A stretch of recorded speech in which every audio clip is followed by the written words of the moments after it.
السلام علیکم۔ عیدین کی فضائل و آداب۔ دوستو، رمضان المبارک میں بندوں نے جو مشقت جھیلی ہوتے ہیں، اللہ تعالیٰ عید الفطر کے شب اور اس کے دن میں بندوں کو اس کا صلہ عطا فرماتے ہیں۔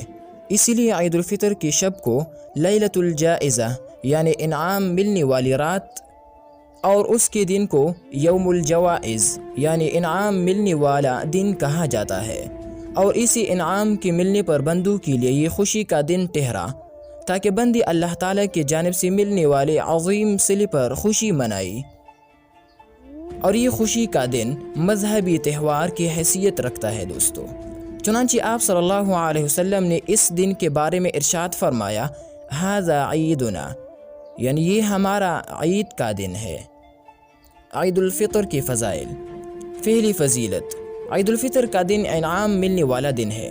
جس طرح عید الفطر کی رات کو لیلۃ الجائزہ کہا جاتا ہے دوستو، اسی طرح عید الفطر کے دن کو یوم الجوائز یعنی انعامات ملنے والا دن کہا جاتا ہے، کیونکہ اس دن اللہ تعالیٰ پوری مہینے کا انعام دے رہے ہوتے ہیں۔ حضرت ابن عباس رضی اللہ عنہ سے موقوفاً مروی ہے، عید کا دن یوم الجوائز یعنی انعام ملنے والا دن ہے۔ دوسری فضیلت، عید الفطر مسلمانوں کا مذہبی طور پر خوشی کا دن ہے۔ دوستو، نبی کریم صلی اللہ علیہ وسلم کا ارشاد ہے، بے شک ہر قوم کے لیے عید کا دن ہوتا ہے اور یہ ہمارا عید کا دن ہے، یعنی ان لکل قوم عیدا وھذا عیدنا۔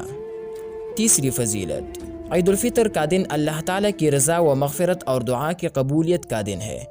دوستو، ایک طویل حدیث میں عید کے دن کا بڑا پیارا نقشہ کھینچا گیا ہے، جسے پڑھ کر کسی قدر محسوس کیا جا سکتا ہے کہ عید کے دن اللہ تعالیٰ کی رحمت کس قدر جوش میں ہوتی ہے، اور اللہ تعالیٰ اپنے بندوں کو اس انعام والے دن کیا کچھ نوازتے ہیں۔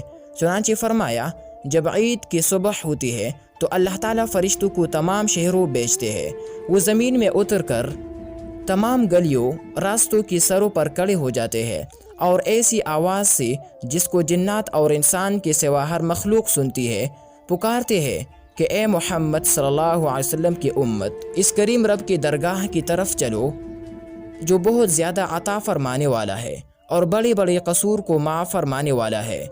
پھر جب لوگ عیدگاہ کی طرف نکلتے ہیں تو اللہ تعالیٰ فرشتوں سے دریافت فرماتے ہیں، کیا بدلہ ہے اس مزدور کا جو اپنا کام پورا کر چکا ہو؟ وہ عرض کرتے ہیں، ہمارے معبود اور ہمارے مالک، اس کا بدلہ یہی ہے کہ اس کو مزدوری پوری دی جائے۔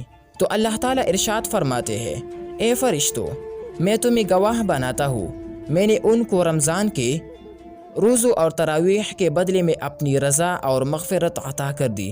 اور بندوں سے خطاب فرما کر ارشاد ہوتا ہے، اے میرے بندو، مجھ سے مانگو، میری عزت کی قسم، میری جلال کی قسم، آج کے دن اپنے اس اجتماع میں اپنی آخرت کے بارے میں جو سوال کروں گے وہ میں عطا کروں گا، اور جو اپنی دنیا کے بارے میں سوال کرو گے اس میں تمہاری مصلحت پر نظر کروں گا۔ میری عزت کی قسم، جب تک تم میرا خیال رکھو گے میں تمہاری لغزشوں پر ستاری یعنی پردہ پوشی کا معاملہ کرتا رہوں گا اور ان کو چھپاتا رہوں گا۔ میری عزت کی قسم اور میری جلال کی قسم، میں تمہیں مجرموں اور کافروں کے سامنے رسوا اور ذلیل نہ کروں گا۔ بس اب بخشائے اپنے گھروں کو لوٹ جاؤ، تم نے مجھے راضی کر دیا اور میں تم سے راضی ہو گیا۔ پس فرشتے اس اجر و ثواب کو دے کر جو امت کو افطار کے دن یعنی رمضان کے ختم ہونے کے دن ملتا ہے دوستو، خوشیاں مناتے ہیں اور کھل جاتے ہیں۔